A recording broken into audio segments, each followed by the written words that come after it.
A very good afternoon to you from Silverstone in the UK. We're coming to you with the final set of quarterfinals from the Dirt Rally World Series for 2020. What a strange year it's been all round in real motorsport, but some fantastic action, both in real life, particularly today. There's quite a lot going on. I know you're all tuning into this rather than the F1. Well done. And if I have just reminded you the F1's on, don't worry about that. You can always record it and go back and watch it in a minute. As you will remember, Boris Johnson in the UK had kindly avoided all of the Dirt Rally World Series with the lockdown. We went into lockdown a couple of days after our last set of quarterfinals. We've come out just in time for this, so thank you very much indeed for that, Boris Johnson. Appreciate you making sure that everybody could be tuning in and in the best possible form for a fantastic set of competition. My name is Andrew Coley. I am really looking forward to today. John Armstrong is joining me here in the studio, as he has done for the previous events. John, we've had a good laugh, haven't we, to be fair, but we've also seen some great competition. Yeah, it's been fantastic. The last two qualifiers has been really, really close. Guys have been giving it their all. Today is going to be really exciting. We're in Australia with the rally cars. Some really interesting rally cars as well that are going to be tricky and really test the drivers. So, yeah, it's going to be such a good one. We've got 4 drivers trying to make it through that have been here in the first 2 qualifiers as well. So they're going to be very desperate. Yeah, it's getting a little bit last chance saloon for those guys. Say that John said we've only had 3 sets of quarterfinals. I know that's slightly confusing, but we've had quarterfinal 1 and 2, and those guys have been here and they've nearly made it. And John, I think the thing is so they're that good that they've qualified for all the quarterfinals. So clearly they're absolutely top draw. But that to me adds even more pressure. You know, you missed the first one, you go, no worries, I'll qualify for the next one. When you've qualified for all 3, it's ramping up now. How are they feeling?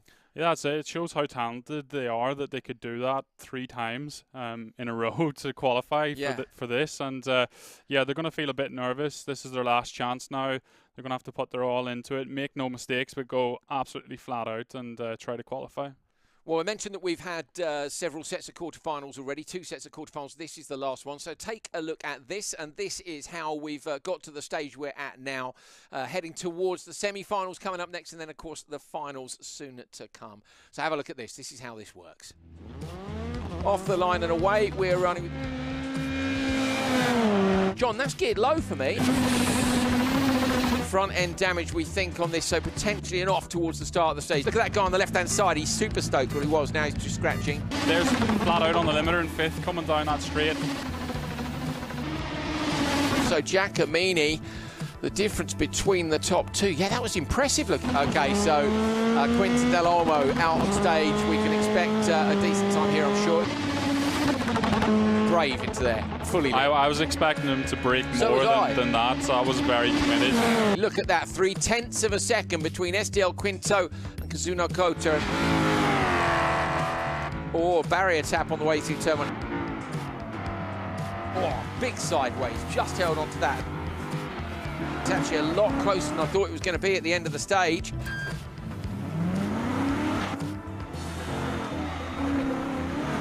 Loving the noise from the V8, it does sound great.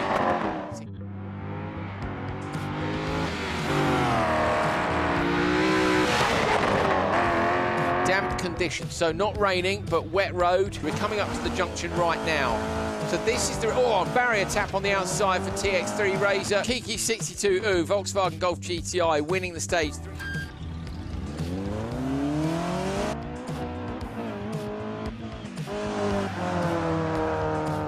Two of our 3 quick guys are down at the bottom end of this. Dimitri Bascu. So Dimitri Bascu, if you missed this a minute ago, where were you? We think is a bronze medalist at Rio 2016 in the 110-metre hurdle. That is it from the quarterfinals for Dirt Rally 2.0 Esports.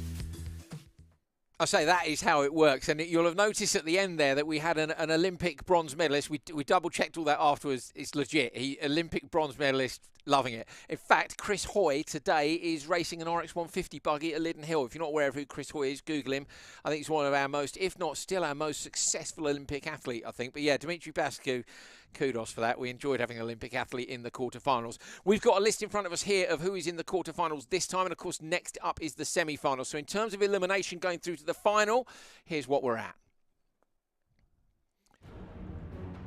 So 9 events over the 12 weeks. That's the qualifying sessions during PlayStation, Xbox and Steam, earning their points and making their way through to the quarterfinals. There are weekly winners, so the top time, and then the people who've got the cumulative best times as the weeks went on to get through to our quarterfinals. Quarterfinals, 3 sets, as you've seen, 26th September, 31st October, and today the 5th of December. We've got the top 2 advancing from Rally through to the semi-finals. The semi-finals will be on the 19th of December.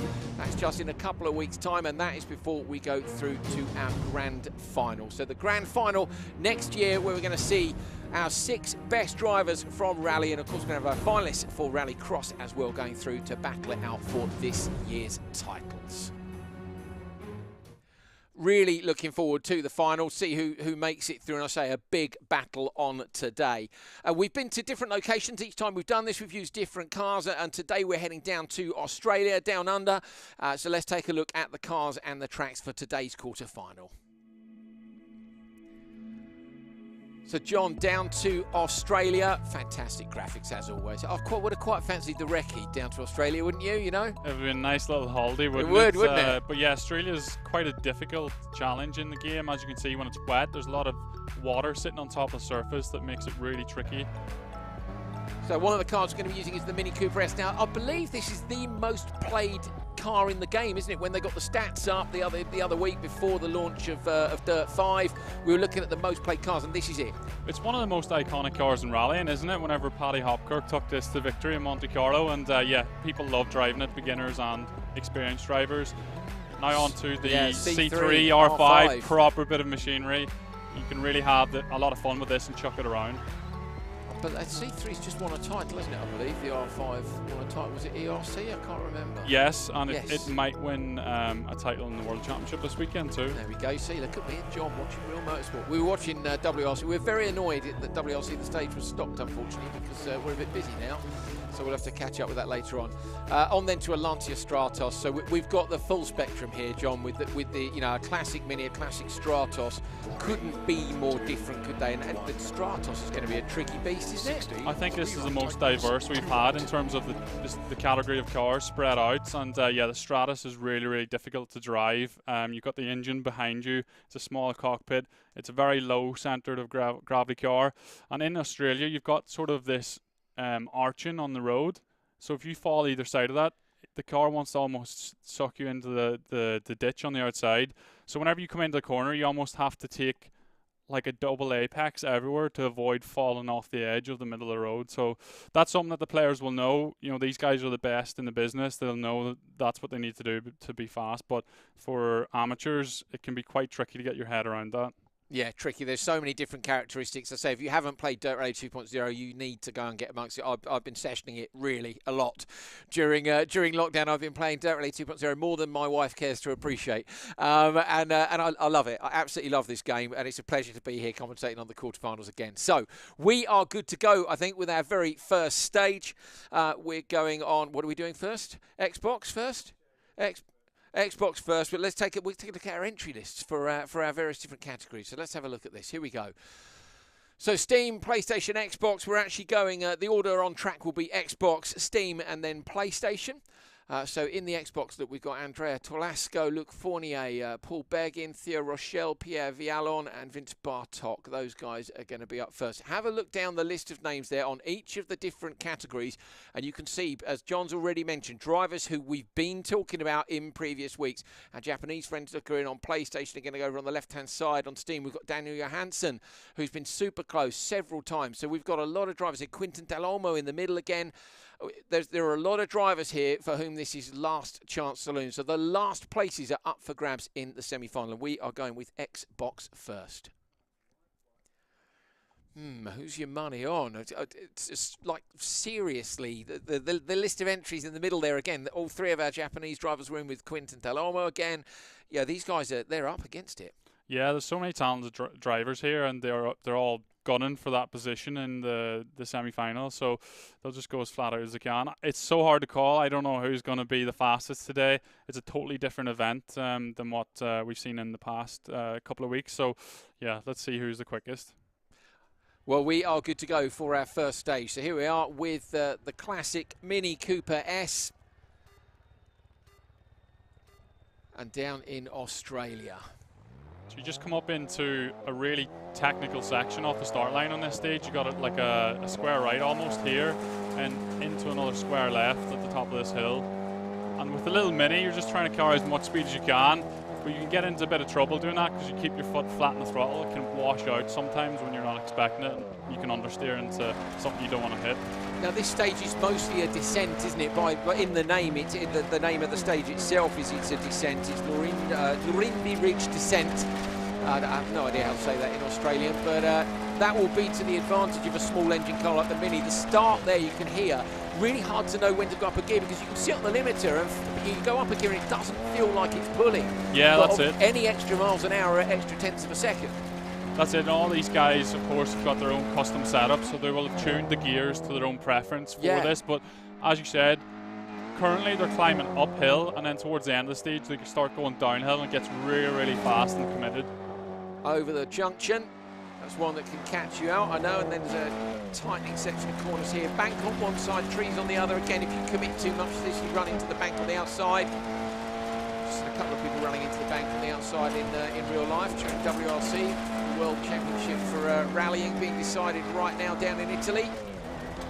Got a little way to go to discover who our world champion's going to be. Paolo FRFG, our current leader. And that is Paul Beggin, French driver, attempted Q1 and Q2. Oh, the pressure, John. That's it, he's doing what he needs to do at the minute. He's out in the lead, and if he keeps this up, he will go through the semi-finals, but there's a long way to go. And it's getting even more trickier now. There's a cattle grid coming up just through the exit of this corner, or up at the next one, just at the top of the hill there. Is it a narrow one? Are we talking? It's narrow. Is it gnarly? Yeah. Yeah, it's coming through it now. There it is. And now it gets super fast downhill, really quick corners, but it's quite bumpy. So you have to watch that you carry a perfect line. So you see a bit of a jump there. On board with TX3 Gagnier. That's Dylan Gagnier. Dylan right towards the top, but how many gears in the Mini? 4, I believe? 4 gears in the Mini, yeah. So the same as, again, true to life, another detail from the game, isn't it? The number of gears in the cars. Yeah, that's it. The guys in the car handling team, they collect as much data and reference as they can for each car, and they put all that data into their special secret systems, and yeah, every car is super detailed and realistic and feels like the real car should do.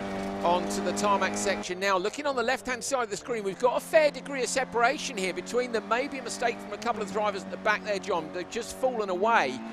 But you can see, for the unusual, seeing the 6 sort of progress squares separately. So, oh, is that a mistake from the leader? It is a mistake from the leader. So Paolo FRFG was there and has dropped down. Is he still? He's still right there, but it's now level. It looks like with TX3 Gagnier, unless we had a tiny disconnection, but it looked to me like he had a bigger gap than that. Down to the last junction now. It's a 90 left over the line. Takes out the timing equipment every 10th of a second. Get in. We'll wait for the times at the end of the stage. And there is TX3 GoGo GTI. It was Paolo FRFG, so he did win by 2 seconds. I reckon maybe a tiny connection issue there. So he did manage to hold on to the win. 2 seconds. John's frantically writing down the times. Thank you, mate. It's a further second back to P3, Shah Andrade. And let me have a look down my entry list. That is Carlos Alberto Andrade de la Rosa, Mexican. Fantastic name, yes. That's the kind of... Imagine, we discussed this before. Me and John don't have... Well... I don't have a cool name, you know, sorry, Mum and Dad. John, you know, I mean, that's a better name than you, I'm afraid, mate. Yeah. Do you agree? It definitely trumps mine, but... hard to fit on the window, though. Yeah, in a rally, you know? I mean, I don't know how many... If you've ever done a rally in real life, Carlos, but that's going to cause problems. You know, he's going to have to chop a name off or two, isn't he? Yeah, he's going to have to be all the way down the side of the car, maybe the front window, you know? So, yeah, awesome. I like it. So, yeah, so fantastic. Close stage. Good 2-second lead there for our man Paul Beggin. I mean, he's attempted Q1 and Q2. He's going to be chilling a little bit with a 2-second lead, but arguably, I mean, what would you say is the more likely car to make a mistake? I mean, in my head, it's the Stratos. It's definitely a Stratos, and it's coming up on the last stage for these guys, so he can't relax until he gets to pressure. Yeah. Pressure up, yeah. If he builds a bit more of a gap on the next stage, maybe he can take it a little bit more easy in the Stratos. But yeah, there's a long way to go, but you can see he's really trying his best to get through this time, having failed the 2 times previous. Okay, so yeah, a lot of work there for our man to do. Just making sure he stays nice and chilled. 2 stages to go. We've got the R5s coming up next, so we'll be expecting full send from them. But we're going through our various different platforms on each of the stages, so you have to wait and see the R5s. And again, I don't know, is that preferable, John, as a driver? Do you think to be, would you rather bang the 3 stages in a row, or do you want this chill time in between?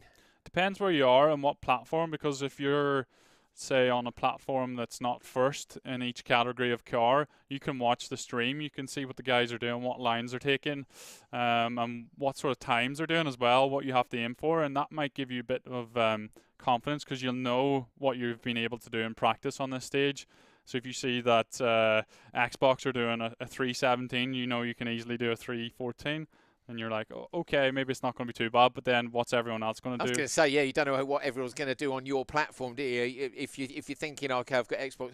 But then on the other hand, it bodes well, doesn't it, for the next stage? At this point, you know you're about to come up against the other platforms. At the minute, they're playing within their own platforms, and once we get to the final, I mean, semi-finals, you've only got to beat your own platform. Once you get to the final, you've got to go up against everybody. That's it. It's all everyone. The best drivers come into the finals, and yeah, you might be the best on your platform, but once it comes to the final, you're up against everyone who can go really fast in Dirt Rally 2.0. So we've had one person delaying in the service area, maybe having to change the gear ratios down in the sump of the A-Series engine. Quite the job, you know. You don't have to do that. I fired a tooth of a differential through the side of an A-Series gearbox once, John, on my Austin Metro. I drove it home from Hastings, 4 miles away from where I live, pouring oil out. There was smoke coming out the bottom of the car. Didn't know what was going on. Parked it on my dad's drive, which had just been block paved. And then I thought, well, that's strange. There doesn't seem to be any oil in the engine. So I poured 4 litres of dirty black oil into the engine, straight through the bottom of the sump and onto my dad's new drive. Sorry, Dad. There you go. Bit of rally history for you there, but genuinely I did. I did a huge wheel spin and broke a tooth off the side of the differential. I was about 18. So Harry Eagle leading this one. That sounds like a pseudonym to me, from Daniel Hansen. That's fine, you're allowed to use pseudonyms. Alexandru Bottos, Louis Defontier, and Antoine Defontier? Defontaine, sorry. So this must be relative, surely, John? Louis Defontaine and Antoine Defontaine. Yeah, both Belgian. Okay, so there we go. I'm fairly sure there's 2 members of the same family sharing internet here. That, you know, this is full on, isn't it? This is very similar to our French friends, the Dalolmos. You'd need a hell of an internet connection, wouldn't you, if you're both in the same house? Imagine if you get a disconnection. Yeah, you'd be raging, wouldn't you? Yeah, you'd be lit. That's a rage quit, 100%, isn't it? Do you go in and unplug your brother's machine? Yeah, you might have to. Yeah, I think you would, wouldn't you? Yeah. You'd be straight downstairs switching the fuses off. There's Johansson, right-hand side of your screen. So Daniel Johansson, looking super relaxed, I must say, in that video of him driving there. He's looking very relaxed, sitting up nice and straight, and driving with his fingertips. He's up in P2, look, but just switching places very slightly with Harry Eagle at the same time. Let's have a look down our list. Harry Eagle is Norwegian. Very close over on the left-hand side of the screen. Super close, in fact, as they come through. This looks really close. We're looking at Harry Eagle now, in fact, in the Blue Mini, like in the stage side cameras here, making sure to carry as much momentum as possible through this section, over the grid. He's running with Japanese pace notes. Yeah, I saw that, yeah. Japanese co-driver, yeah. So does that mean Japanese notes in the car? Yeah. Really? So whoever you select as your co-driver in game, then their name will be on the window. So and then you get the notes in their language? Yeah. Okay, so Harry Eagle is Norwegian and has a Japanese co-driver. How does that make sense? I don't know, but I'm liking it. I mean, why not? You know, no lifting. Alexandru Bottos here in another of the minis coming down. So Daniel Johansson's now out in front, and that's what he needs to do. Of course, he failed to get through the last 2 qualifiers as well, so he'd be wanting to do a good job today. I kind of want to see the guys who've tried 3 times make it, you know, because I think to try 3 times and not make it, and now you've got to wait until next year would be pretty gutting. But we'll see. You're with Louis Defontaine, who's at the back of the pack at the minute. Don't know if it was a mistake or maybe just not quite as quick. We have seen some people specialise very much in the different cars. Couple of corners to go towards the end of the stage now, down to that last junction. Daniel Johansson coming across the line. Looks like Johansson's won it, maybe. Wait until we see the times. They're switching around. No, it's not. Johansson is second, but by 1/10 of a second. Couldn't be closer. Alexandru Bottas takes it by 1/10 of a second from Daniel Johansson. Just a further 7/10 of a second back. Look, Harry Eagle, the Norwegian driver, with the Japanese co-driver. Then it's Nathan Bates, 3:15.9. So there's only 2 seconds between P1 and P4. 3:17.9 for Antoine Defontaine, and down in P6 at 3:20.1 for Louis Defontaine. So a little bit of work for the Belgian drivers to do, but the top 4 are separated by 2.1 seconds. That is super close, John. Yeah, super close in that stage. Obviously, the little Mini, it's quite underpowered, so everyone's just trying to go as fast as they can with that car and trying to keep their foot in it, and that's why we're seeing the times so close, because they're all in identical cars and giving it their all. But interesting that the fastest Steam player was 3 seconds faster than the fastest Xbox player. And this is what you were talking. And the times, although obviously the reason we don't go cross-platform in competition is because obviously the different processing speeds and the way the games work their way through the console or the PC. But it's close enough, isn't it, across the 3 for you to be able to go, it looks like we're quick here. And to be fair, traditionally Steam has always been a quick platform.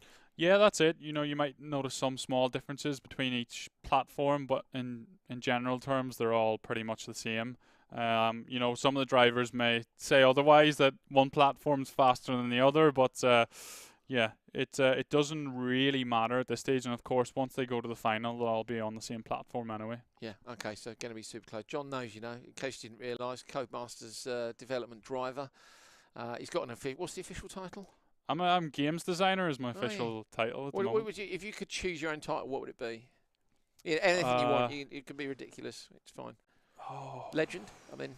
Rally legend. Rally legend. Resident rally driver. Can we make sure? So okay, can we have that John's graphic? Can we have resident rally driver as it underneath? That's I quite like that. A little name badge. yeah. Awesome. Right, are we ready? Nearly ready. Waiting on one more driver in PS4. John, sounds to me like there's maybe a lot of settings changes going on here. Although I can never quite understand why they don't just hit triangle and load settings. What's your thoughts on that? It's personal preference, isn't it? You know, each driver will play with the car and find what they need to improve. This is the way I do it. I mean, I'll figure out an area of the car I want to improve, and I'll try and process what I think I can change to help get from the car what I need. And yeah, but obviously you can all go onto YouTube, find setups that are really quick and use those as well. That's what I've been doing, so I'm rubbish at setting stuff up, so I'm straight to YouTube and a little cheeky little look down the list. But interesting to me that they don't save their own settings. You know, to be in the service area this long, it almost says, have they been looking at the previous runners? Because one thing I think that you could do from this, looking at the quick guys, is potentially try and figure out their gear ratios. I think that's really the only setting that you could maybe figure out from the audio. Yeah, 100%. They can see what the quick gear ratios are. That was quite the line through there. That was impressive. We're on board with ESR Marco 0515 MOR. Lovely short It doesn't seem name. to have been the fastest line though. No, that's what interested me. Like, fully lit and committed. I want to see this. This is what I want in my life. I want the little posts getting knocked down, John. You know, signs at the side of the road. I don't lift for signs. You know, do you? No lift for nothing. No, no lift for nothing. As a hashtag, if ever I heard it. No, next time you see John Armstrong in Sweden, you can no lift for nothing. That was definitely the motto that weekend. It was, wasn't it? No lift for nothing. Not telegraph poles. Was it a telegraph pole? It was, yeah. No lift for nothing, especially not your phone line in Sweden. Your phones are out because I'm John Armstrong and I no lift for nothing. Forward at the top of the hill, QLS Nicardi has got this lit. That is absolutely fire. Looking down now to see real name is Nicolo Ardizon, who we've had before, attempted Q1 and Q2. Absolutely on fire through that section there, John. Through the junctions, really committed. Yeah, it looks like he's been practicing quite a bit on this stage, and we're seeing a bit of a pattern with the drivers returning after doing the last 2 qualifiers who haven't made it through. They're trying their best to get through today. But it's all about being neat and tidy in this Mini as well. Don't forget, it's underpowered, it's front-wheel drive. You need to carry as much speed, and you can't just keep your foot down everywhere. There we go. Look, that's it. No lift for nothing. Pole out the way at the side of the road. It's got to be done. They're not even a damaged radiator, are they? No. I mean, you know, a signpost is borderline, isn't it? Yeah, you don't want to hit anything more solid than these little markers. When terminal damage is on, what is it, realistic? What's it called? It's not hardcore damage, it's called. Hardcore damage. I've noticed that happens a lot in online. Oh, almost hardcore damage there. That is Ryohei Awami, who's also attempted Q1 and Q2. Bottom right of your screen. Come on. Now, what time is it in Japan? Because I know it's early doors over there. I'm not sure. No, it's late. It should be. I'm trying to think. It might be late at night. I'm checking. I'm going to check now. John, watch the onboard. Tell us what's going on. Again, he looked super calm when we seen there a video of him, a driver shot. He was looking so calm behind the wheel, barely any facial expressions or anything. It's 11:30 at night as well. So maybe that's why. Maybe he's half asleep. Yeah, he's super tired. No, but that's that. You want someone, don't you, who's fully focused and relaxed. I think if you're tight, go on. Mistake for Nicardi, possibly. He's went from the lead down to 5th. How far back? Yeah, there's two significant groups on the screen now. So on the left-hand side of your screen, we haven't seen the incident. We might be able to take a look back at it as we see the mini cock and a wheel of 10 DFS Willie, and that is Guillaume Febreriera, Spanish driver who we're on board with now, our current leader coming towards the end of the stage.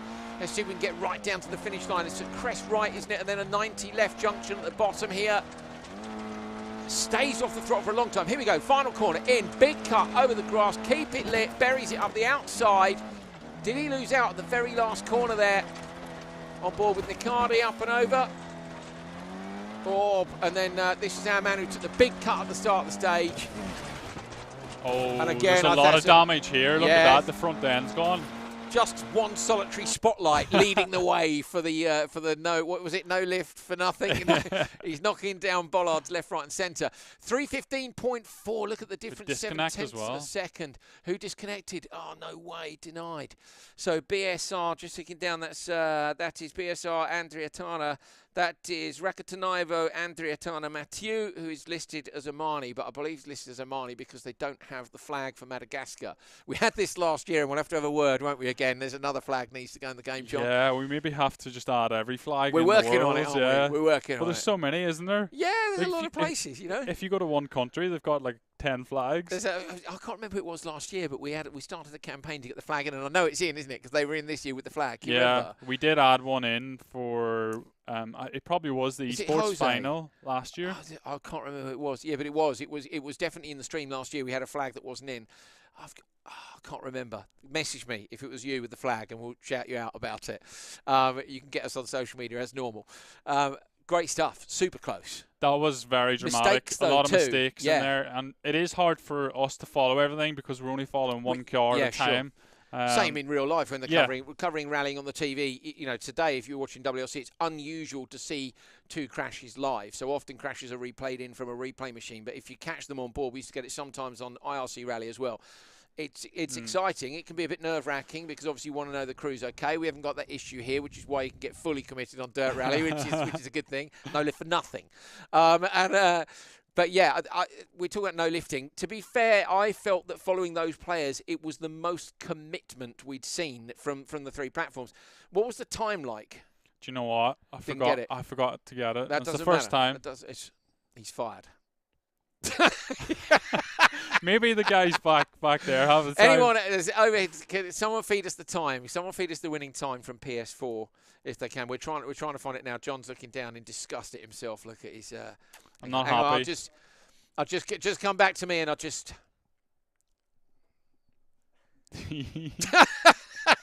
That's what, you know what when your mum and dad go, I'm disappointed in you. I had one job. It's fine. Don't worry. I missed loads of stuff all the while.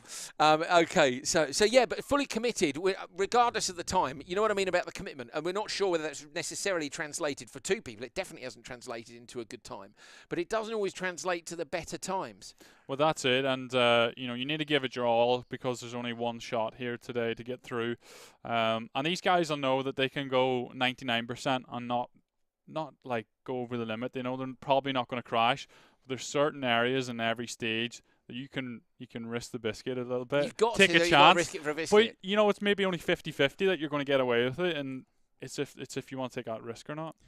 I kind of, if you're hot lapping, I think you take the risk. Yeah. But I don't know whether or not you do in a. But then if you want to win, if the other guys all take the risk and you don't, but this is the beauty of sport, isn't it? Real life, esport, whatever it is, particularly with a sport like this, where it's not your physical conditioning. Obviously, if you're running the 100 meters, you don't go, I might lift.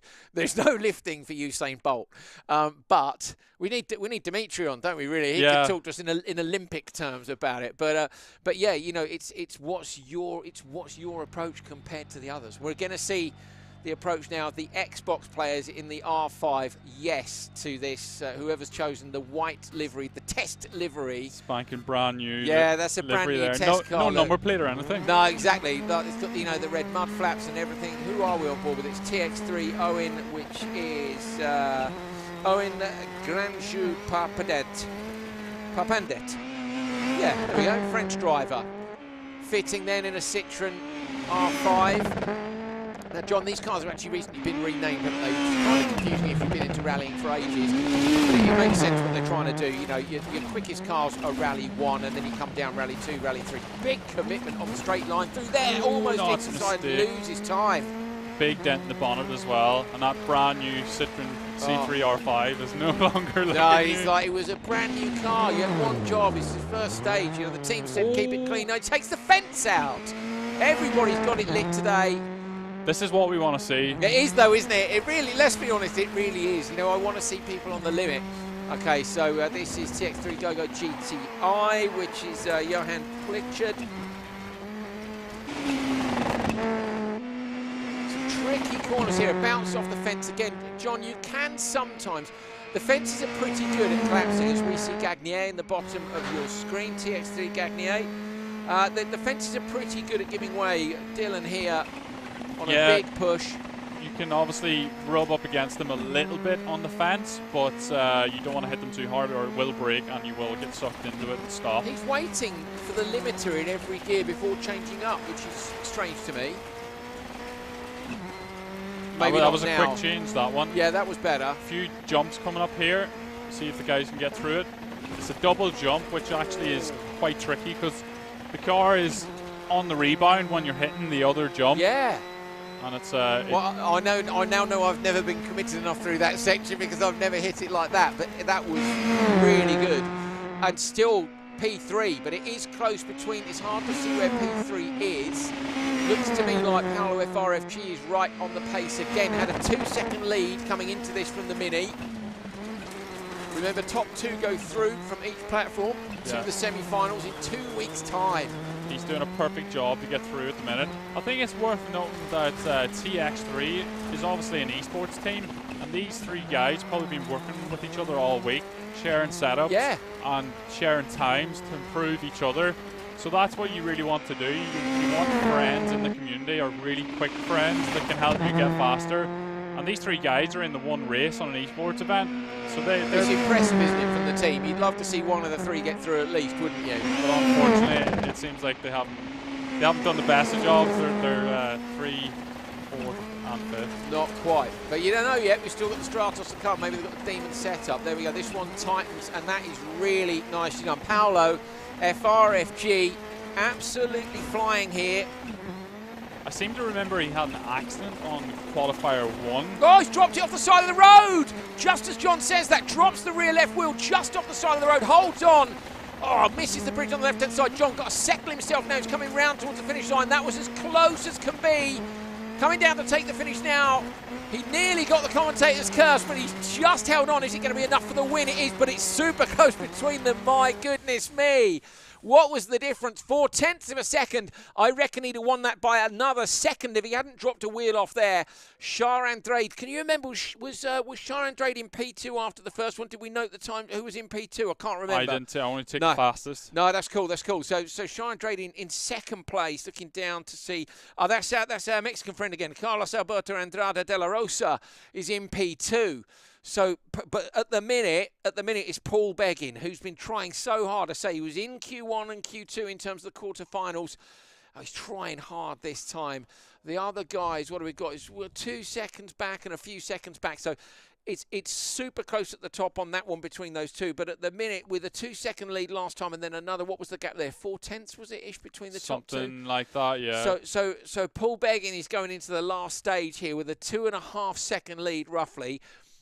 This is not chill-out territory by any means, is it? You know, if you were up against Mackinnon or McRae and you think they're going to go level 11, you want more than 2.5, don't you, if you're going to wind it in a bit? It's still all to play for, and he made that mistake at the end where he just dropped it down into the ditch. He had no traction. He was losing quite a bit of time, probably a second, I would say. Yeah, I would say too. So he'd be a little bit frustrated that he made that mistake, and I think he'll just go into this last stage with the Stratus and go flat out again. I don't think he's got a big enough gap to relax. I wonder if he'll look back. Obviously, if he can see the accumulative times, he may be able to look back. And if it gets to the point where the other three players, I say, we've not got a set of times in front of us. Just check my device, maybe.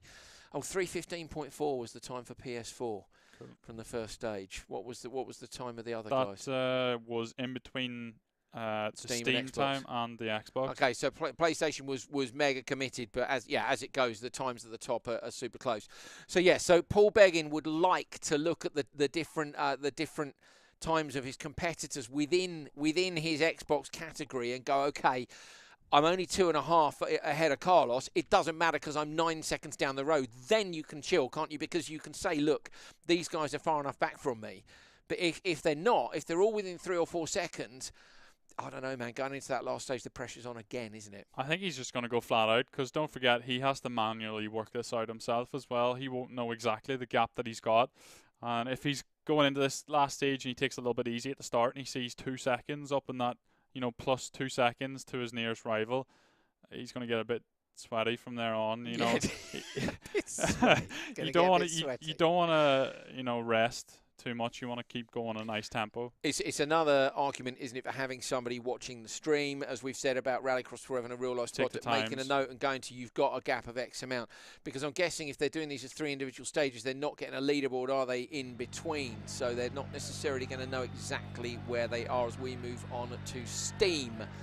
Stage 2. I'm not a fan of this colour. You're not? No. It's like a burnt bronze. I don't mind. I don't know if it's. I wouldn't know if I'd go with it as a rally car colour. But I mean, I don't know. Let's see how long it lasts, John. You know, that beautiful test car didn't last very long last time, did it? We're on board with Alexandru Bogdos, who I think was right up there in stage 1. This is committed. There's a horrible gate just after this left-hander, which I have run into many a time. Now I know how committed I need to be through there. I must get some more practice. But look at that. Super tidy. Now the difference there compared to the previous run was that it ran all the way down the fence and you lost the momentum, John. You can see that it's not just the mistake that you make.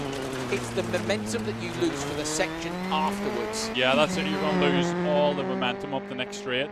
But you can see how little degrees of rotation he's actually using in that shot as well. So meaning he's wound it down on the wheel as well? Yeah, so lock to lock is very, very small window. I don't like that. I've been. Here you go. Big shunt. We've had a big shunt. Was that our leader? Was it? No, it wasn't Bottas, was it? It was Antoine Defontaine with a big off. So yeah, we were talking wheel angles. Say, I've been using a wheel. Thanks to Thrustmaster, I've been using a wheel, and I like 540, which is much more like a real rally car, John, as you well know. I can't get my head around using the super tight steering angles, but do a little bit yourself in Esports? Yeah, I try to drop it down as much as I can and as much as I'm comfortable with. The problem is the lower you go, the more twitchy the car becomes. Yeah. And you can very quickly lose it over a jump. I've seen myself in Finland, I come over a big jump, I launch the car in, and then in mid-air, I naturally counter-steer because the car is going sideways through there, and once I land, the wheels are turned. You've got more lock than you thought. And the car just shoots off, it spins. So you need to have a balance of steering lock to not have it too sensitive. Beautifully done over the double crest again through the gateway at the top of the hill. Harry Eagles out in front at the minute. Yeah, Norwegian driver, Japanese place notes, which leads me to believe that he probably knows this stage pretty well, John. Yeah, I think so. It might be a bit of a running joke going on there. Yeah. But it's so nice to see these R5 C3s in Australia. I think Australia is one of the best tracks in the game. It's so good. And Yeah. I think it was one of the first that we did develop for Dirt Rally 2.0. So really, it's had plenty of testing miles from myself, and yeah, quite tricky as we spoke about earlier. So we've got the Mark II Fiestas just come out in the game as a reward for anybody who's taken part in qualifiers. Too late now to get it. Is it going to come into the store afterwards? I actually don't know the answer to that. It might be a but free download. It will come. It will be available at some point in the future. So I've been using that with Daniel Johansson here, fully committed. There's that tightening left hand. We've seen some brilliant driving here from these guys. It is very close to the top between Harry Eagle and Daniel Johansson. This is where we had the moment last time out this corner here. Tighter. Look at the exit speed you lose by dropping the wheel off, John. I think that goes to show you how much, maybe more than a second. I'd argue maybe a second and a half too. I think so, yeah. Down towards the finish line now. We are with Harry Eagle. Is he going to take this one over the line? Daniel Johansson right there. Alexander Bottas potentially as well. See what the times are when we get to the final section. We're just about to get them up for you. We're just going to get our times up on the screen for you, and then we can figure out just who's top of the table there. Committed stuff. Yeah, I was asking about the Fiesta Mark II that's in the game. So, is there a better R5 car? Obviously, it doesn't matter to these guys because these guys are all using the same car. But we've got the times in. Let's talk about that first of all. So Harry Eagle does take it by 0.7 of a second ahead of Daniel Johansson. It was only 0.4 of a second further back to Alexander Bottas. Nathan Bates is in there, look on a 3:20, and then you got Louis de Fontaine and Antoine de Fontaine. So the Belgian drivers, I say, with still a little bit to do to try and depose those top guys. I would suggest the gap between them now is will have separated a little bit. Well, maybe not the top three. Look, there was only 1.1 second between the top three. So a huge difference in times there, which probably really highlights how much Paulo lost going wide. He done a 3:23.3, which was the fastest on Xbox, and the fastest on that stage was 3:16.5. So you're talking, is that right? That seems like a massive amount of time. What was it?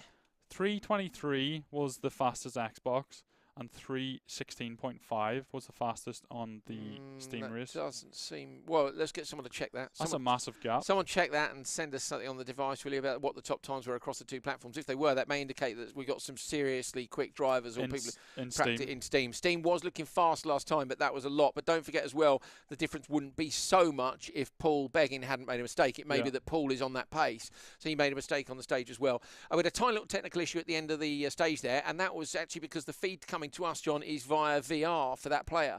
And so you use VR, don't you, sometimes?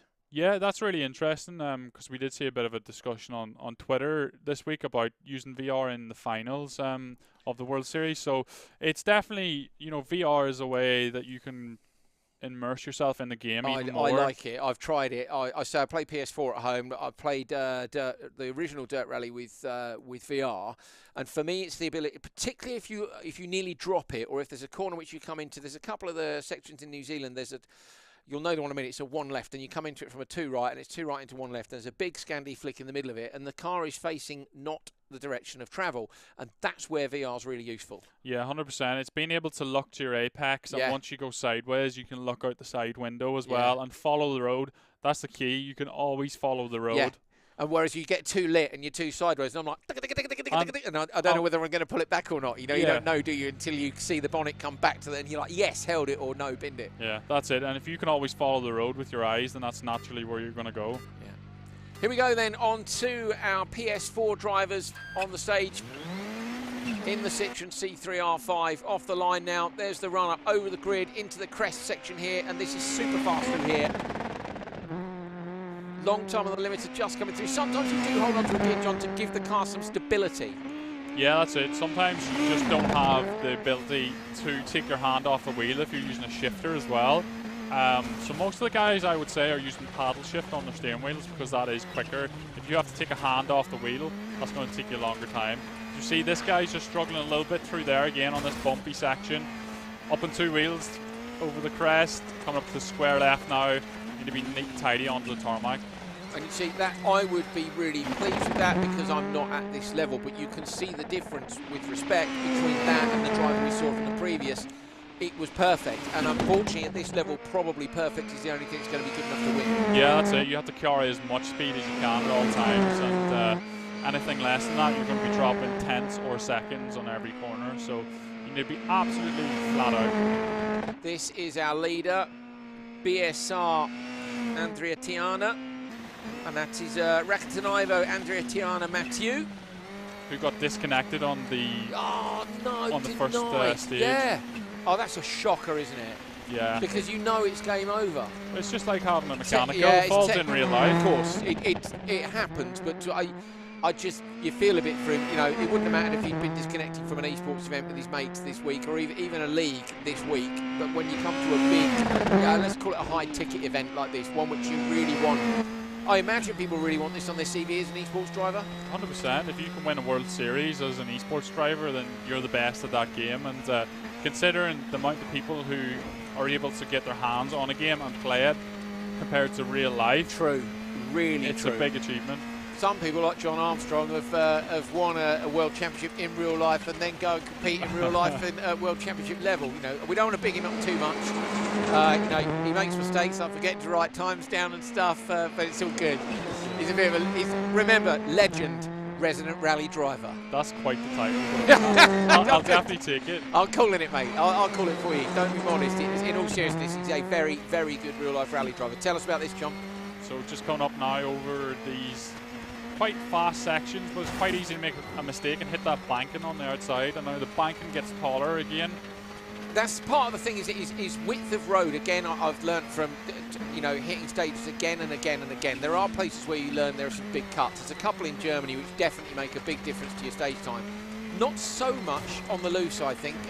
Obviously one or two places, but you've got to know when you can use all the grass bank and when you can't, and that's partly listening to the pace notes, isn't it? Because there's often a don't cut in there if you can't use it.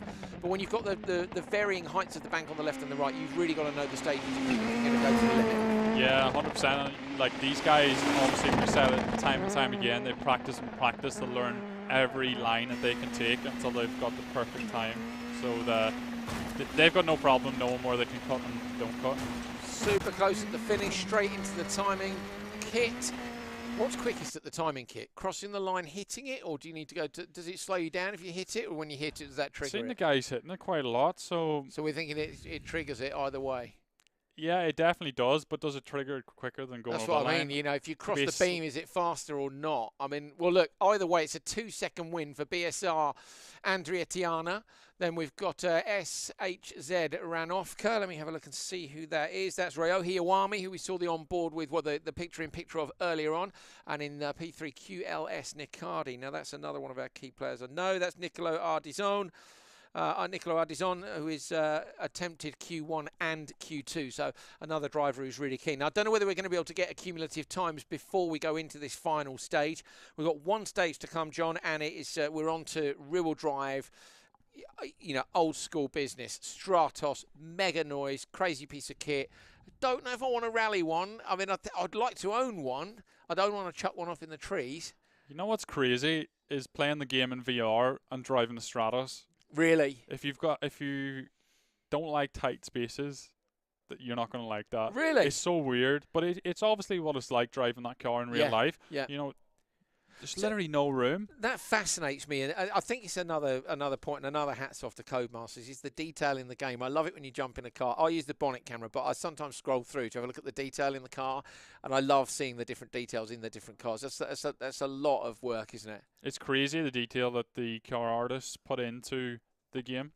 Right, we're going to make a note of these. If you want to make a note at home, you're more than welcome to. So Paul Beggin at the minute is in P1.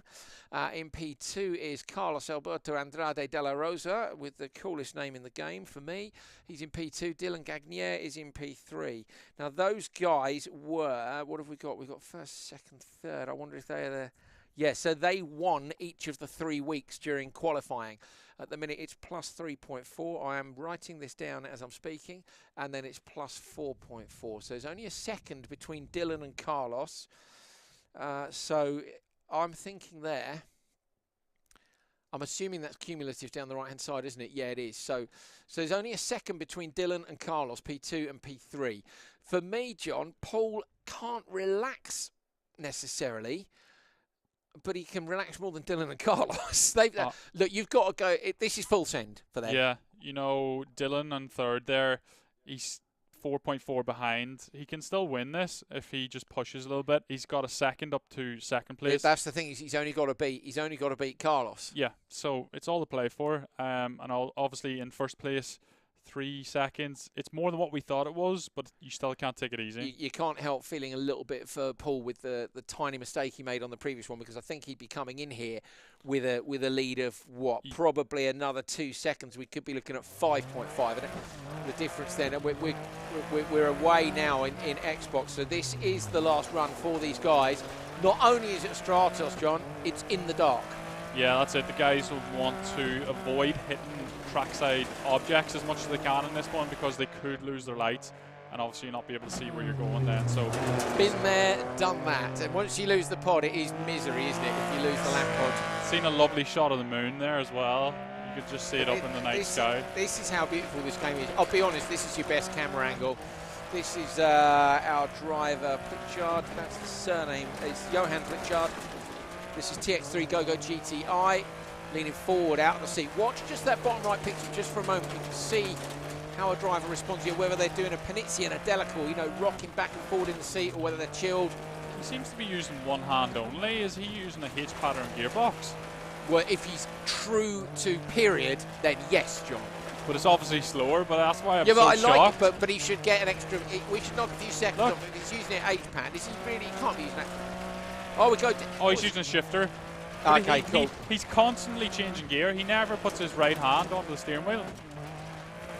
Yes, to being able to pan down like that. Motorsport games, you legends. That was very impressive. That was sick, wasn't it? That was very cool. Yeah. Very cool. Through one of the few, those junctions are quite nice when you've lost your lamp pod, because it's the only bit of the stage which is still lit up when you've got a generator with a set of lights on top, which I'm afraid I am forever hitting on Rally GB. There's a few of those about on the outside of junctions if you're coming a bit too hot. See the dust kicking up in the bit. Look at that. Look at the shadows through the trees. That stage side shot that we had just a moment ago, you could see the lamp pod flickering the tree shadows, and I just... Oh man, I don't think the artists probably get enough credit, do they, for the amount of work that goes into this, John?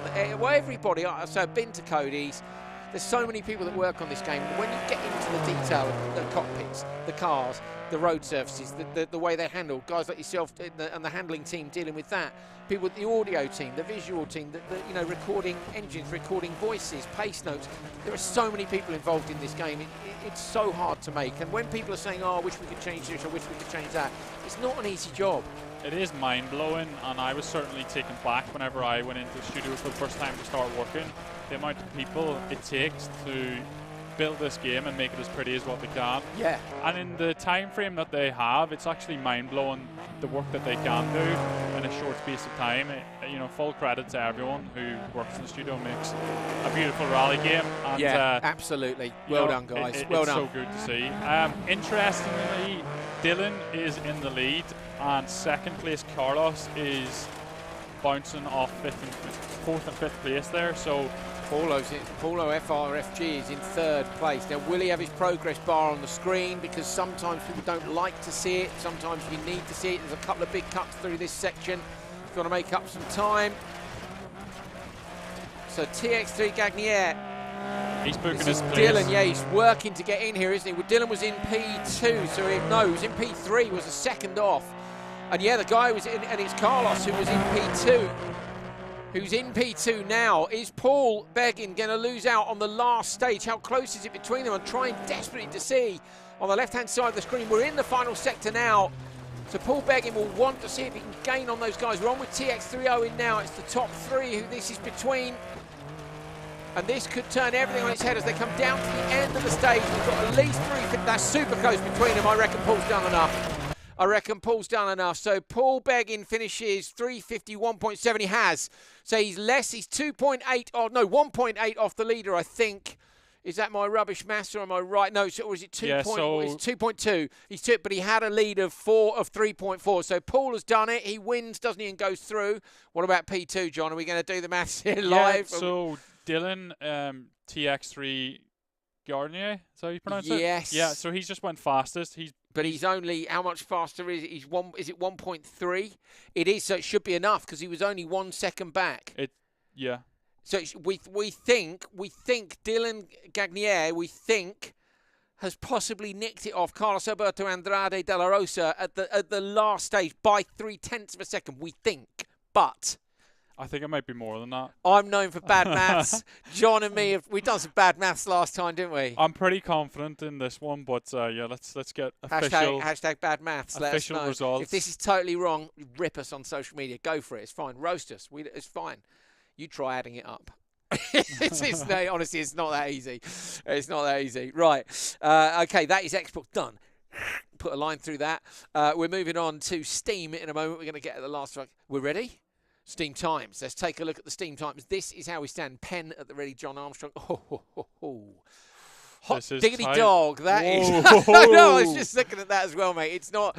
Yeah, you look at the 4 and you think, oh, 4. Whoa, 0.4. Okay, so let's write this down. Danny Johansson, he gets the number 1 next to his name. He has attempted Q1 and Q2 in both rally and rallycross. He leads from Harry Eagle, our Norwegian mysterious friend, with the Japanese co-driver who is in P2. And his plus, I don't even know if this is less than a 10. 0.83, yeah, 83 hundredths of a second. Or is it 83 thousandths? I'm never quite sure when there's an 8 and a 3. It's 83 thousandths, isn't it? I think so. I'm not. Well, whatever. It's close. Then Bottas is in P3, and I'm just writing that down. Is 0.4. Hold on, is that 0.0? I've missed a 0 out of Daniel. Sorry, of Harry. 0.083 and then 0.411. Basically, whoever wins the stage will book their place through. Yeah. Pretty sure. I think that's the closest we've been on any of the qualifiers going into the last race of the quarterfinal, and this is the last stage of the quarterfinal before we get to the semis for Steam. So this is your last. This is it. It's the last chance saloon, and Daniel Johansson. Say Q1 and Q2 for rally and rallycross. He's got to get in there, John. He's leading, but he's leading by less than a 10. I know, and he's only got 4 tenths over the guy in P3. I'm starting to wonder if Harry Eagle is Eddie the Eagle's like a relation of the legendary. If you've never seen Eddie the Eagle, there's a good movie about Eddie the Eagle out, but you're gonna need to. Eddie Eagle's gonna be sailing into shot any minute now. Have a look at him. He's a famous ski jumper from the UK. As you may well know, we're not well known for snow or ski jumping. So that's a clue as to how the movie goes. Go check it out. Okay, here we go. Okay, away from the line. So down into quite a tricky square right, and then immediately left. Got a nice speed through there if you get it correct. It's quite tricky at the start of this stage. You got another tight corner here as well. And if you forget your place in the stage and where you're going, you can quite easily make a mistake and fall off the road. Okay, Eagle is wearing a mask. This is the mysterious Harry Eagle, who is Norwegian with Japanese pace notes. He's got his cans on, so he's listening to the engine at least. He could have turned the nose down. He could speak Japanese, John. He's wearing his mask. I don't know if you may know from the last few months, it's not the correct way to wear a mask, but he's being extra safe. Or yeah, but I think maybe it's fireproof. I think it's a disguise, John, personally. Yeah. I think it's a disguise. The mysterious Harry Eagle. You can't really see his eyes either with the reflection on the glasses. Do you think he needs his glasses, or are they a disguise as well? Do you remember the man in disguise kit with like a pair of glasses and a mustache? Yeah. I had a teacher who looked like that. He was a man in disguise. Hello, Mr. Castell. I think that was his name. Harry Eagle is right up on the times here. Oh, he's just dropped behind Daniel Johansson. Where's Johansson gone? No, Johansson hasn't disconnected, surely. No, we're missing P2 up in your ladder on the top right. P2, so Harry Eagle down in fourth. Yeah, Johansson's so close. Second. It's super close between them. Look at the flicker. You can see the flicker between 2, 3 and 4 even. So is one of the other drivers going to get in between them straight through our roadside camera? That's a dead GoPro for sure. Right up the RPM. Harry Eagle on the lock stops as well. Come on now with the send. It's a straight battle. The top 3 going into this who are separated by less than a second. They are in the top of the times. Antoine Defontaine with a little drop off the side. This is so close. Okay, we're not going to be able to call this. Just as an update, there was a big difference we've had in from Steam fastest to Xbox fastest was 7 seconds on the previous cars in the R5. So Steam is looking super quick. The difference was 6.7. That is a lot. That is a lot. Johansson and Eagle are still... No, Harry's in the lead now. It's so close. They're literally neck and neck, the top three, who are separated by less than a second. I'm loving it. Devontae down on the bottom right of your screen there with 3 screens. That's a good way as well to get around using VR. At least then you can look at one of your side screens if you want to see that side view. Dust flying up, a sector and a half to go. This is the closest finish we've had in the quarterfinals. The pressure is ramping up now. Bottas is into P2. He was 0.4 of a second off before. You could argue that the top 2 here will go through. There's only 0.4 between them. It would have to be ultra close not to. Daniel Johansson's dropped to 4th. Yeah, he's dropping time here. He could not get through at the minute. He needs to get faster, get past Bottas, or he won't go through. Got a big jump coming up, John. Yeah, at the minute, Harry Eagle's definitely booking his place to go through. He was less than a 10th behind Johansson going into this stage. Got a big jump coming up now. Cut on the left, up towards the right. Here's the big jump. Oh, it's a launch. It's an absolute send over the big jump. Bottas another is one flying. coming. Another big jump. Here it comes. Not what you want, is it? Just in a rear-wheel drive. Oh, huge jump. Absolutely massive from Bottas. That's a big old jump in a Stratos, John. I don't know if I want to land one unless it was on modern, modern tempers. I think that would be my back and yeah, that's all the top of my head gone. You're going to need dental work if you do a jump like that in a Stratos. That's 100%. Bottas, so you can see now, and Harry Eagle look like they're going to go through, and Daniel Johansson is going to miss out again. And I'm gutted for Johansson. Oh, but he shows at the top of the leaderboard at the end. No, he's not. Johansson has missed out. Johansson is in P4. Poor Daniel Johansson. That's gutting. He was right there, and unfortunately, he was leading coming into this one, but he misses out, and it is Harry Eagle who takes the stage, and it's Alexandru Bottas who goes through with him. So those two separated by 0.7 of a second. The mysterious Harry Eagle with the Japanese co-driver, the face mask in his own house, the glasses, the man in disguise, has won on this platform, it's Steam, and they were quick, John. They were super quick. We've learnt about that Delta. Are we looking at some of our favourites for the World Championship here? Semi-finals still to go, remember, on Steam, so they're going to come up against 6 very good players, but that was a hell of a performance. Well, that's it. We've already got really good drivers qualified who are just waiting for the semis right now. But it just shows, I mean, Mr. Eagle, he didn't look like the youngest of chaps. He did. I'm impressed with Mr. say. Eagle. So it shows that esports at this level is for everyone. Yeah. It's really accessible, to be fair, really accessible. And you don't need a crazy, crazy setup to be getting there either. I think that's fair to say. Yeah, that's it. As long as you're willing to put in the effort and put in the practice, you can do it. You can do it. You're out of luck this year because quarterfinals are done. So if you haven't done it now, you can't do it. I mean, it's just a caveat there. But you can do it next year. You've got a year to practice. 9 hours a day, John, isn't it? Yeah, get on it now. You've got plenty of time. This was to be fair, this was the year, wasn't it, for practice? Yeah, definitely. I mean, stuck at home all the time, nothing else to do. I had a month. I had a month of practice. A month? Yeah. It was like lockdown, mate. The World Rallycross Championship, I don't know if you're aware, but thanks to COVID, we lost the last 2 rounds of the World Rallycross Championship. Don't get me wrong, I know it's a global pandemic and it's a terrible situation, but that was pretty disappointing, to be honest. So, yeah, unfortunately, we lost Spa, we lost Germany. So, yeah, I've had literally, since we were last here, I've been sitting at home playing PlayStation, basically, with a wheel and a seat now, John. So, I'm now playing, I know the abuse I used to get for playing Chase Cam. I know it's not cool. I don't play Chase Cam anymore. I now play Bonnet Cam. If you don't like that, it's tough because John plays like that, don't you? Mostly, just say yes. Yeah, I mean, if you want to be fast, bonnet cam, that's where it's at. I don't like the internal camera because it's off to one side. I can't cope with it. I said to you, we want to see the onboard camera, don't we? The next in between.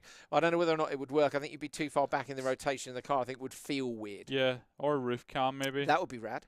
But I can be just as fast in VR as what I am in bonnet view. Yeah. I've got a few world records. Yeah, he doesn't like to talk about it, but he's got a few world records. In VR as well.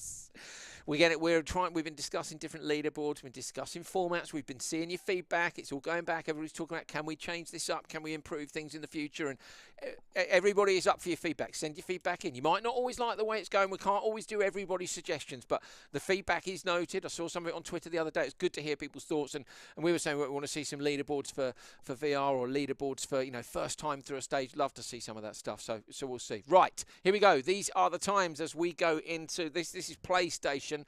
0.4 of a second between the top two, but then 4 seconds back. So I'm just going to make a quick note. It's Guillaume who is in the lead. P2 is Bernat, which is there. Bernat, sorry, and Bernat is plus 0.4. Okay, I think we're good, to be honest. And a 4.0 for Nicolo. So Nicolo is the guy, isn't it, who we've seen. Where's Nicolo? Our design. Completely lost on my own piece of paper. Fantastic. Oh, we're waiting on somebody anyway. That's handy. Okay, where is he?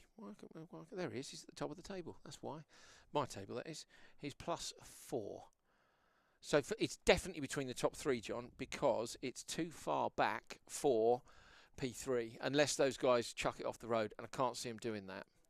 Yeah, it's going to need to be a flat-out stage from Artisone. Yeah, that'll do. Yeah. Yeah. Sorry, I'm not the best at pronouncing. No, it's names, fine. We get it. Neither am I. It's all good. I've done it for a year before. Don't worry. It's fine.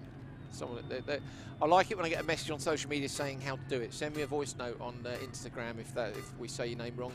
And we'll still get it wrong. We'll do our best. We'll know next time. At least you can then really tell us off for not doing it right. Into the right-hander. Oh, listen to that noise. Just have a listen to this. Little throttle blip on the downshift there. Nicely done. So we're on board with our P6 man. That is ESR Marco. That's Sorafon Mejon Moramodi. That was a good one. Oh, thanks, mate. Bit of a moment there. Bit too much of a cut on the left-hand side.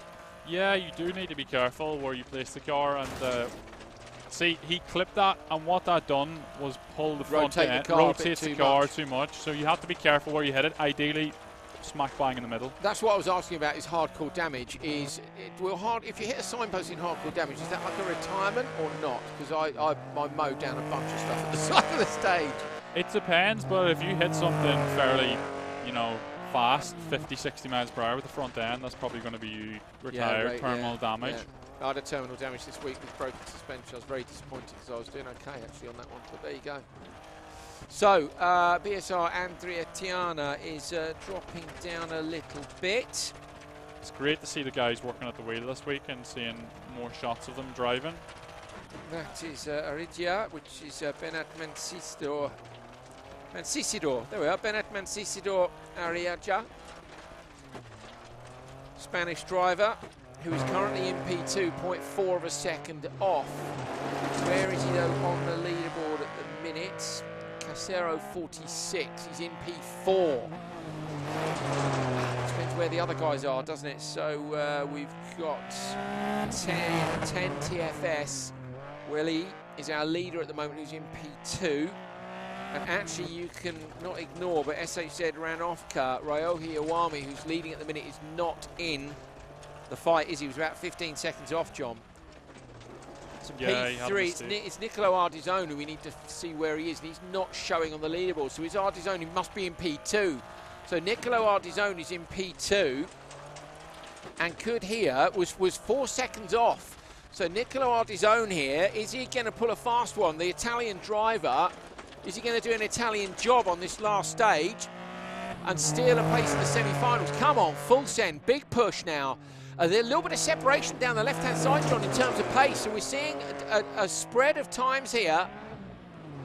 It's not enough, I don't think. You don't think? You don't think he's got 4? Maybe not. I suppose if it's a short stage, you'd expect those maybe to be spread out a little bit more if he's got 4 seconds. We're on board with him now. So we're on board with the man who's trying to take 4 seconds off the drivers who he's in the fight with. He's in with Guillaume Febrero Riera, the Spanish driver, who's currently in P3 with a lead of 0.4 of a second. He's got 4 seconds over Nicolo, who we're on board with now. And it's Bernat Mancisidor Ariadja, who is Casero 46, who's in 4th place, who's only 4 tenths off. You know, this could turn the leaderboard upside down a little bit over that huge jump. It's right into a compression as well, which gives you that little bit of extra air time. Japanese driver at the top, what a shame for Ryohei Iwami. Didn't quite work out this time round. Coming to the finish line now, and I think it's going to be Iwami that takes it. How close are the others behind? I think was Nicardi right there? Maybe not. Close. Okay. We're going to see the times when they finished, and we'll see if we can make head or tail of it. Okay, so SHZ Ranovka takes it, but we know that Ryohei Iwami, the driver associated with that username, was a fair way back. QLS Nicardi. So Nicardi is Nicolo Ardizone, 346. Then we have our Spanish friends. TFS Willie was the driver who was our leader. So Guillaume, that's Guillaume Febreriera, I think, has gone through, John. But then Casero 46, 352.2. It's actually a massive difference. Was there, was point? Is that? Oh no, I'm losing my place here. I think Casero 46. Yeah, was Bernatman Cisador Ariadja, who was only 0.4 of a second back, but he's 5 off. So I think Nicolo's gone through. I think Nicolo coming in P2 there, I think has managed to go through, and I think has picked the Spanish driver. Yeah. So because of the difference there, because of the spread of times across the category, it might be that our Italian friend has managed to take it on the last one. There will be frantic adding up going on in the background now by people who are good at maths, largely because they'll have a calculator in front of them. Not saying anything disparaging about their mathematics skills, but they'll be better placed than me and John to do it. So great stuff. Like that's, do you know what? That's my favourite rally quarter-final. Yeah, it's a really interesting location, Australia. You know, you've got a lot of tricky places in there. That's what I would describe it as. A lot of areas to catch you out, and you really have to risk it all to get the time. And we've seen massive gaps on that last stage alone. And also a massive gap between the two platforms in the C3R5. Although we know, as say, Paul Beggan had made a mistake, which we think had cost him up to 2 seconds, which would have closed that delta down. What was the delta? It was quite close 7, between the other two on that stage. Yeah. On the C3, PS4 was fastest at 3:15, and Steam was a 3:16.5, so only 1.5 seconds. So it was Xbox that was off the pace. Strange, because it was much closer on the other stages. So if you could see it across the platforms on every stage, you go, well, look, I'm going to buy a PS4 or a Steam, but PC. But yeah, you can't. So I think it just goes to show that's the stage that, you know, maybe those guys weren't as strong. I think Paul Beggan's mistake, tiny mistake, second and a half, 2 seconds, but we probably wouldn't have noticed the delta quite so much. Yeah, it wouldn't have been as big a gap, that's for sure. But I don't think there's that much difference. I'm just going to say it's not that much difference. There's some differences. Maybe it's better on some cars and locations than others. But you know, at the end of the day, the in-game physics and everything is the same. It's just their platform is different and how that runs. First platform results are here. Quarter-final 3 is done. We've got our last couple of semi-finalists from Xbox for you. So let's take a look at the confirmed times after 3 stages in Australia. It is Paul Beggan and Dylan Gagnier that go through. So the difference at the end there, what was it coming into this one? There was only a second between Carlos Alberto Andrade de la Rosa and Dylan Gagnier. And in fact, it's Dylan Gagnier who's turned that over and gone through in P2. So Paul Beggan, who tried 3 times Paolo FRFG to make it in Q1 and Q2, has gone through the win in quarter-final 3. Congratulations, Paul. Chill out now. You go and have a tea or something stronger if that's what's necessary. You know, Paul's from France. French people, you know, do you like a tea? You know, are we going to do something else? I mean, I don't know. But Dylan Gagnier also going through. So, in fact, is it 2 French? Dylan Gagnier sounds like a French name, but I don't have his nationality on my sheet in front of me. So, Dylan, apologies if I've got your nationality wrong. Either way, congratulations. Both those guys through to the semi-final in 2 weeks' time. Steam up next. Harry Eagle takes it. The mysterious face mask glass-wearing Norwegian with the Japanese co-driver has gone through by just a second ahead of Alexandru Gabriel Bottas. Daniel Johansson misses out by 9/10 of a second. Poor old Daniel. Unfortunately, that is the opposite story to Paul Beggan. Daniel has also tried, and Daniel last year, I'm sure, was in the final, wasn't he? Was he P2? I can't remember. It was super close. I think Daniel was. Forgive me if I'm wrong, but Daniel, unfortunately, is not going to make it this year, and he will be devastated by that. It didn't come together on that last run, John. No, definitely not. It seems like he may have had a little mistake in that last stage, or just perhaps it didn't suit him as much. You know, the Stratus might have been a little bit too much of a handful and didn't suit his driving style. And yeah, it's not good to miss out by 9/10. No, it's awful. It's a shocker. So it's a real shame. So congratulations, Harry Eagle and Alexandru Gabriel Bottas from Steam. On to the PlayStation. Guillaume Febre-Riera goes through 2.6 seconds ahead of Nicolo Ardizon, who on the last stage does do an Italian job and steals a place from Benat Mancisador Ariadja. 4.8 seconds back, misses out by 2.2. It's still gutting to miss out. Ryohei Iwami making up some 5 or 6 seconds on that stage, but unable to get himself back into contention. Congratulations to the other 2 drivers in that top 6 as well. John, that was a bit of a decent fight there between them, and I think probably a difference in pace. Maybe mistakes. Obviously, we didn't sit with every driver for every kilometre, but the Stratos is a tricky beast on gravel. Maybe there we saw people who just got their head around it a little bit more. Yeah, I think that's it. You know, you've got a wide spread of different cars, and we keep saying this every week, but different drive types is going to suit different drivers, and yeah, maybe. You know, you're probably going to lose the most with the Stratus if you don't like that car. Because the other 2, you're not going to lose the rear as much. Yeah. You know, 4-wheel drive, get on throttle, it's always going to pull you out of the corner again. And front-wheel drive, it's just understeer you have to manage. Which favourite front-wheel drive in the game? That's a good question. I'll give mine straight away afterwards. Go. What do you think it is? You? Yeah. I reckon you'd go with an R2 car. Fiesta. Fiesta? Yeah. R2 Fiesta? Fiesta R2, yeah. See, I told you, go for an R2 car. See, what about you? 306 Maxi. That's a good shout. Good shout. Mate, it's the choice. Like this is just a difference in age between me and John. You see, 306 Maxi, it was a bit of a tarmac specialist car. I'm aware it's not really the beast on gravel, although I use it on gravel quite a lot. But I'm a 306 Maxi man. Do you not want that? Do you not want the extra power? I don't know if I don't want the extra power. I do like it on tarmac. I think in Germany it's brilliant, or Spain. It's mega. It's really, really good. And it's the revs though, mate. It's the R2 cars. Remind me, is the Fiesta turbo? Or it's turbo, yeah. Nah, it's no good. I'm not having it. You want the high revving. That's what on the limiter. I do want a 7th gear though. I've noticed that actually. By the way, Sebastian Loeb's got 7 in his now, so that's what I want in mind. I think can you buy that upgrade in the game? Don't think you can. We can't offer 2 different. Well, can you get gear. me one? Yeah, maybe we'll have a special word. A special Andrew Coley edition of Dirt Rally 2.0 coming out now after the game's finished developing with the 7th gear in the 306. That changed all the world records. Okay, so just quickly, sorry, favourite rear-wheel drive and favourite four-wheel drive, go. Favourite four-wheel drive, probably Polo R5, which is a shame because obviously they've just announced that they're going to quit all motorsport stuff. Don't do that. Rear-wheel drive, it's going to have to be Mark II Escort. Yeah, I love the Mark II Escort. I like the Porsche GT on tarmac. Four-wheel drive at the minute, I'm using the Citroen C4 a lot. I haven't played enough of the R5 cars. Right, that's it. Okay. Qualified drivers, let's have a look. Me and John are digressing. This is probably a 2-hour show by now. So I have no idea what time of day it is. Harry Eagle and Alexandru Gabriel Bottas go through from Steam. Guillaume Febre-Riera and Nicolo Ardizon going through from PlayStation. Paul Beggin and Dylan Gagnier from the Xbox. So that is it for the quarterfinals for Dirt Rally World Series 2020. We've seen some brilliant fights. We've got our 6 semi-finalists for each of the different platforms now, and we'll be doing the semi-finals for Rally in 2 weeks' time. So very much looking forward to that. But remember, join us later on this afternoon because we've still got 5 spots to give away for Rally Cross. So we're going to see our semi-finalists confirmed for Rally Cross as well. You can take a look back at some of the fantastic highlights. Thank you to John Armstrong. I'm Andrew Coley, and we will see you later on this afternoon for some Rallycross.